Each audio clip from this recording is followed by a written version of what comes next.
This is what's in my travel camera bag for 2025. I'ma bring it back, like turn up the track, like let the bass drop. I'm living this life right, forget about the past life. Let me get jiggy, dog. We so litty, dog.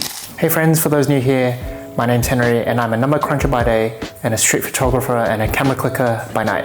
I'm about to go to a short trip to Hong Kong and Taipei, and I thought this would be the perfect opportunity for me to go through the gear that I'm thinking of taking with me. I list out the camera body, the lenses, the accessories, and the thought process behind why I'm bringing each piece of gear and what I like and don't like about each piece of gear. All of this video is hopefully to give you some sort of inspiration. Before we get into all the gear, I do want to talk about the philosophy behind what I'm bringing and why I'm bringing them. So it boils down to three principles. Firstly, size and weight. When you're traveling, doing 20,000 steps a day, I don't want 10 kilograms of gear on my back. Secondly, I don't want to compromise, despite the compactness or the size and weight, with performance. So it still has to perform well. And third, does it inspire me to shoot? Is it gear that I really want to use? Full disclosure, none of this is sponsored, so all thoughts and opinions are my own, so let's get into it. This is the camera bag that I'll be taking with me. As you can tell, it's held up really well despite being in a barrage of conditions from snow to rain to the summer heat. This is the Crumpler Creators Art Backpack. I would say this is about a mid-sized backpack coming in at 24 liters in terms of volume, and it gets the job done for me in terms of the amount of gear I bring with me on trips. Things I really like about it, I really love the design of this from the outside, and you can't even tell it's a camera backpack. To me, it looks more like a regular commuter's sort of backpack, so that's a huge plus while traveling, keeping it really low key. Secondly, I like the compartment design. So at the top, we've got a section for everyday things, so it can fit my sunnies, glasses, wallet, accessories, my DJI Pocket 3, things of that nature, etc. And in the main compartment where the camera gear goes, it opens from the back, so you've got that extra layer of security. I've divided it into 3 columns with the dividers, with the sides being for holding the lenses and other accessories, maybe like a flash, and the middle holding the camera body with the lens attached. And thirdly, I like it for the side pockets for quick access things like a water bottle, chewing gum, whatever really. However, there are things I don't like about it. So number one, the biggest gripe I have with this is there are no side zipper access like other camera bags do for accessing your gear. So what that means is if I have my camera stowed away while I'm out and about and I come across a scene I want to capture, there's this resistance to me putting down my bag and grabbing my camera out. It does mean I could miss shots because there's no easy access from the side, or I can just swing the bag around my shoulder and get the camera out. Second gripe I have with this bag is the laptop compartment. There's nothing wrong with the laptop compartment, it's just that largest you can fit is a 14-inch laptop, and with my MacBook Pro 13-inch with a case on it, it's already a little bit snug, so anything bigger is a no-go. So this is the main camera body I'll be bringing in on my trip. This is the Sony a7C II. Picked it up recently, closer to late last year, and I've taken it to one trip with me to New Zealand, and I'm really in love with the size and weight of this thing. It's super compact. So the pros, this is pretty much a baby A7 IV. It's got 7 stops of IBIS, 33 megapixel sensor, and is an all-round hybrid beast. I love the RAW files and the S-Log video files that come out of this. It's got the same sensor as the A7 IV, so I'm used to that. Works really well for me. Size, weight, compact nature of this camera, super bonus plus. But then there are a few drawbacks despite the benefits of the size and weight. Firstly, there's no joystick on the back, and I really miss that. To compensate, you either have to use the point and track or use the D-pad to move the focus point manually, or touchscreen, which I don't really like, it's not as precise. Secondly, it's the viewfinder. The resolution isn't an issue, I think I can get by with that, but it's the size of the viewfinder that makes it difficult to use. And third, single SD card slot. There is no dual SD card slot, so you don't have that redundancy when you go shooting. If you're doing client jobs where data redundancy is paramount, I wouldn't recommend this, but for casual vlogging like this, for traveling, it's totally fine. I've also added a small grip wooden hand grip to the side, and I've got a Peak Design clip on the bottom. So for the grip, this is really nice for general ergonomics, gives a little bit more beef to it.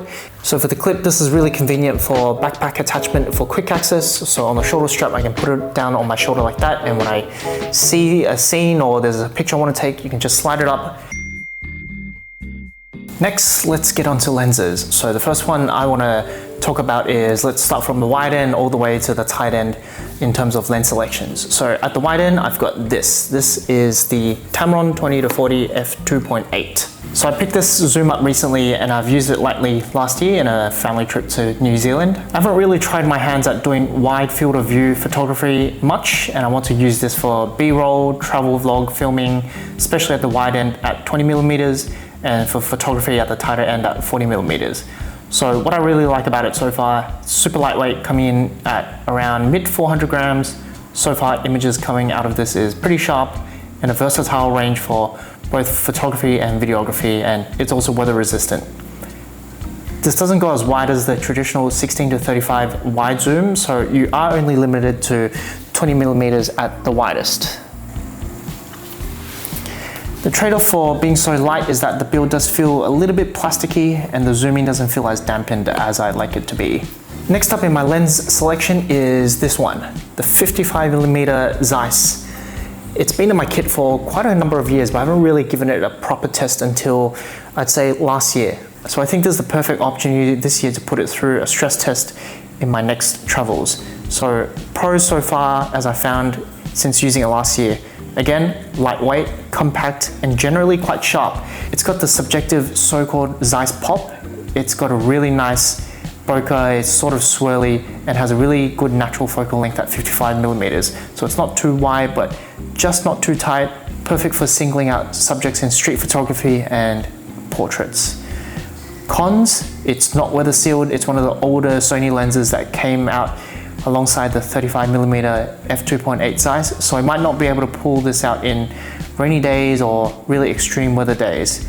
And depending on how you see it, it does have some character and there's quite a bit of flaring and ghosting and color fringing. So if you don't really like those qualities, this is not it for you. Last lens in my selection is this one, what I dubbed the White Shark. It's the f4 70-200 macro G lens by Sony, and it's well worth bringing on any trip despite the weight. So last time I was in Taipei, I took a whole heap of plane spotting shots with this and it was really enjoyable to use. So pros, although heavy in terms of as lenses go, it's actually considered lightweight as a tele zoom. It comes in at under 900 grams. It's really sharp and I love the image quality that this can produce. It's also weather resistant, so you can have peace of mind during travels. Cons, the aperture opens up to only f4, so you will have to compensate with higher ISO during low light situations, especially if lowering shutter speed is not really an option. So with this,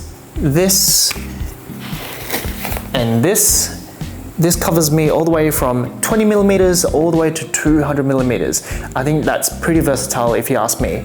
And the whole setup, this is around 2 kilos. I think I can bear with that.